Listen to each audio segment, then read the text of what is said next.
Hey everyone, Avenger Green here, and for the 50th episode of Avenger Green's Comic Reviews, thank you to everyone who's been following me through all this, even for my extended breaks. I got something really special for you.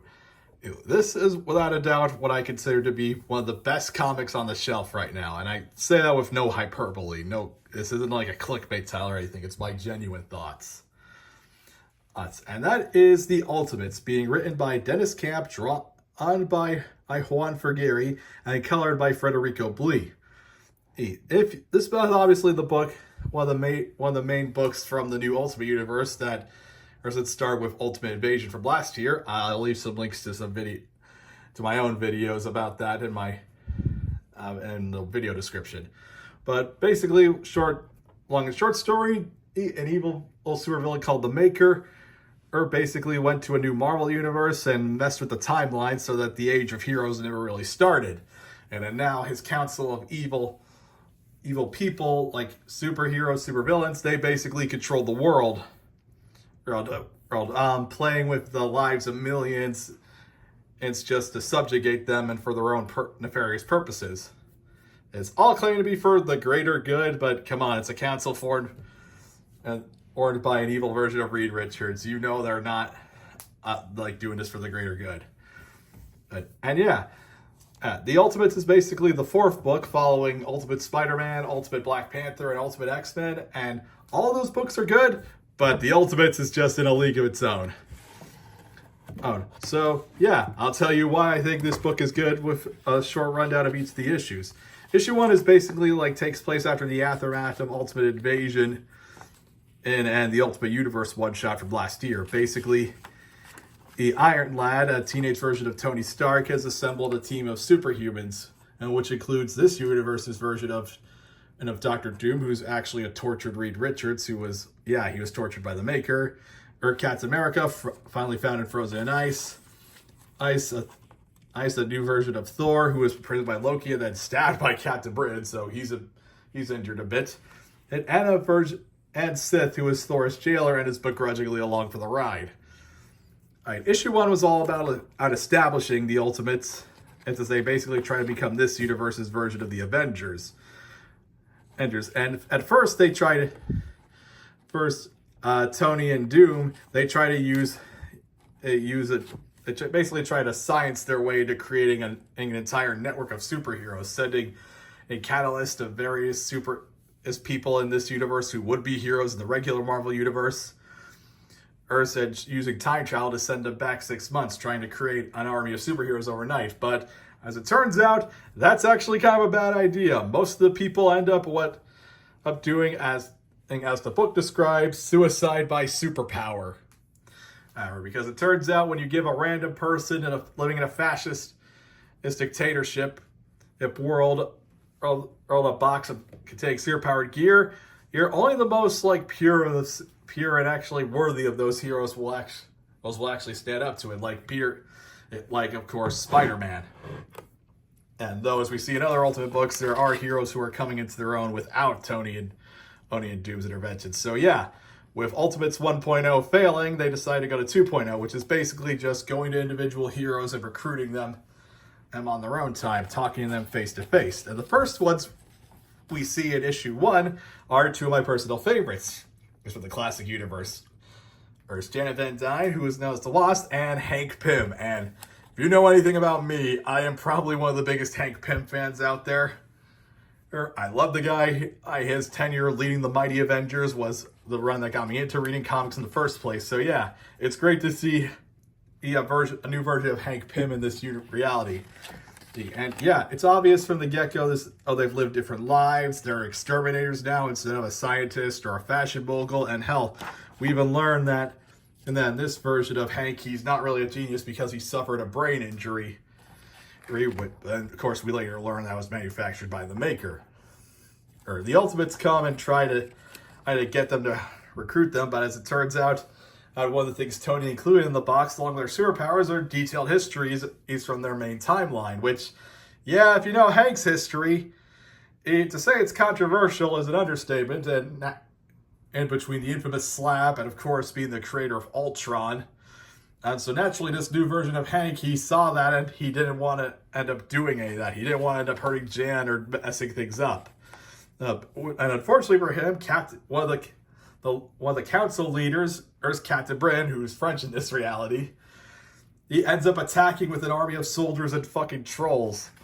Well, so this leads to a big fight, and yeah, if you can't tell, LDR on this book is really good. Each character is distinct. I think the backgrounds are nice when needed. And there's some really awesome coloring going on in this book. Look at, of course, some really nice sound effects. But of course, the main highlight of the book is Dennis Camp's writing, in which I'll get to that when we start talking about issue 2 and 3. But yeah, Hank is of course nervous to accept it, while Jan is and leaps at the chance of becoming the Wasp. But hey, sometimes all it takes is a speech from Captain America to get a man to jump into heroism. Or, in the case of Hank, growing to giant size, I said stomping some bad guys. Eyes into nothingness. And yeah, with that literal giant arc left on New York City, the Ultimates have officially declared themselves to the world. Well, they basically have 18 months to build up an army of superheroes, because that's when the Maker is going to return.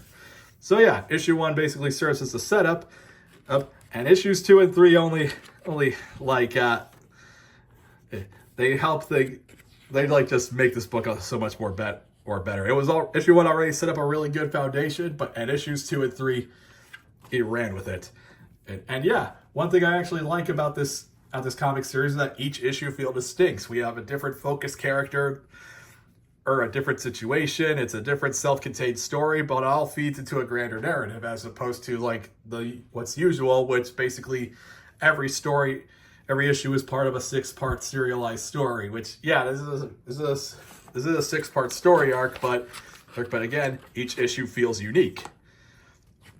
In issue 2, it puts a focus on Steve Rogers, Captain America, and yeah, this is where some of the magic Dennis Camp used in 20th Century Men, exploring a lot of society, our world history, war, what it means to be human and stuff. All things that he covered in his masterpiece 20th Century Men, which, again, you guys should go read 20th Century Men. It's amazing. And we get to see, and yeah, talking about all that stuff through the lens of superheroes, and not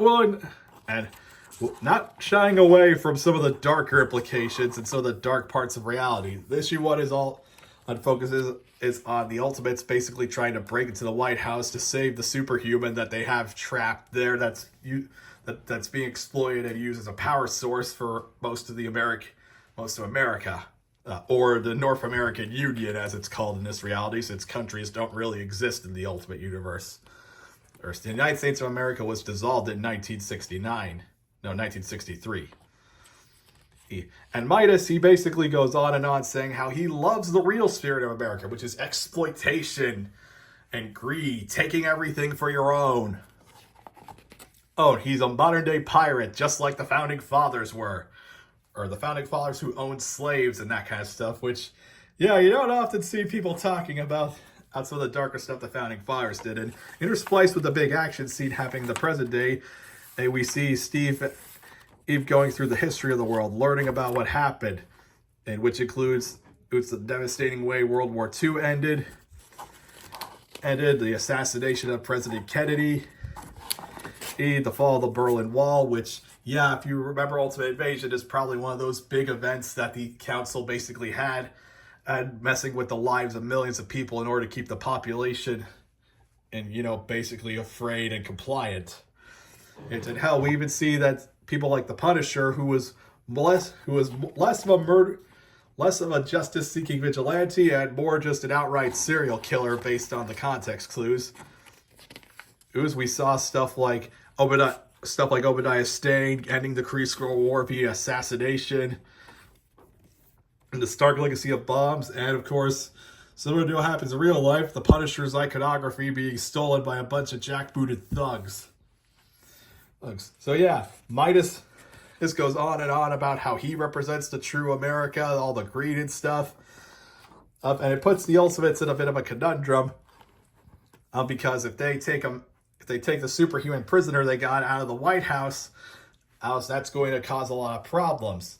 Thousands without power, hospitals, those airports, traffic systems, all gone, killing thousands. Which, well, I'll have to see if that's actually happens or if Midas is just lying. But either way, I think the takeaway from this issue is that, yeah, a country and an infrastructure built on the exploitation of an innocent woman, or any innocence, well, that's not really a country worth defending. And we actually see that the woman that they're using as a power source is none other than this universe's version of America Chavez, which I was really excited to see when that happened, because America Chavez is one of my favorite heroes from the main Marvel universe. It's one of my favorite modern additions. And so yeah, issue 2 is great, and issue 3 follows, keeps the pace up with that. And yeah, one thing I didn't expect from the Ultimate series is that it has heavy Godzilla tones to it, which, because like a lot of the darker Godzilla movies, we see the effects of radiation and nuclear testing, or in this case, gamma bomb testing, and how it affects local populations. So yeah, in this reality, the bomb that created the Hulk, it happened someplace. It's in the Pacific Proving Grounds. And this led to an Operation Gamma Castle, which, yeah, it doesn't take a history major to show that there's parallels between this and the testings of nuclear weaponry in near Japan and in other indigenous species, and how it affects the locals. Well, an entire island was radiated, basically this world's version of Monster Isle, creating basically an island full of gamma mutants, which includes this abomination-looking thing.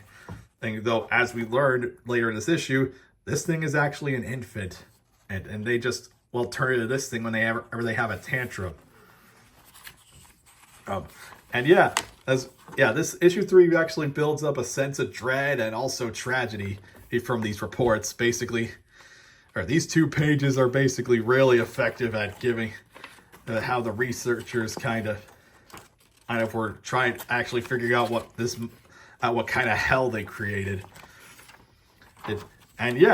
Issue 3. It also is the introduction to this universe's version of She-Hulk, a native woman named LaJorna Joanna Zakaria. I'm sorry if I mispronounced that. She's the protector of this Isles, and as we learn, she's one of the lucky people who was actually made stronger by the gamma radiation. And Tony is, of course, excited because, hey, this means we got an army of Hulks. But as you can see from this page, no, this isn't an army of superpowered people. It's an army of mutated victims. As we see a woman that's basically a walking nervous system, someone whose brain is so huge they can barely function, and of course the abomination child, Abram, who tore apart his mother in a tantrum. There's some dark implications, really dark implications. It's about how he'll end up being like how he'll deal with that, because he turns into a literal monster, but he's an infant, he's innocent, and he doesn't know right from wrong. He's not old enough to understand anything.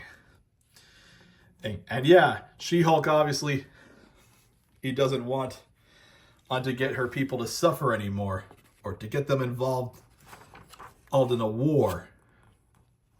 Or Tony tries to say, aren't you angry about what the Maker's done? But as she says, yeah, her people, with the way her people have been born, or Tony Stark can't imagine her anger. And she agrees that she'll only agree to help the Ultimates if they cure the island, if they manage to fix it. If they get rid of the radiation and cure everyone. That's obviously a heavy order. It's going to take nearly a lifetime to fix it, but as Sith points out, Tony said that he wanted to fix the world, so he'll have to start making good on that promise. Though, as we see at the end of issue 3, the Hulk, who's obviously one of my favorite members of the council, of this new Maker Council, because I love whenever they just show the Hulk being evil. He starts watching these Ultimates, especially because they trespassed on one of his secret places and yeah, the Ultimates are starting to make him angry. So yeah, that's the Ultimates. This video went on a lot longer than my usual videos, but I think as you could say, there's a lot of really good stuff in this issue. I don't call it the best book on the shelves right now out for nothing. If you've been wanting a really well-written, real and beautifully drawn, on fresh take on the Marvel Universe, one that's not afraid of addressing the darker parts of humanity through the lens of superheroes, that has amazing characterization, great dialogue, and it's building up to something huge. You owe it to yourself to go read the Ultimates. It's issue 4 is coming out. Should be out by the time I record this. By the time this video is out, it's going to be focusing on this world's version of Doctor Doom, and it looks like it's going to be a real heartbreaker in the best way possible. I give issue 1 a 4 out of 5, and issues 2 to 3 a 5 out of 5. I've marked my words. This is going to be one for the legends. And with that, I'm happy you guys enjoyed episode 50 of this comic review show. I'll start posting new videos regularly after this long break. And yeah, I'm happy to be back, guys. So until next time, please be sure to like the video, subscribe to the channel, and hit that notification button so you always know when I upload a new video. Until next time, have a great day.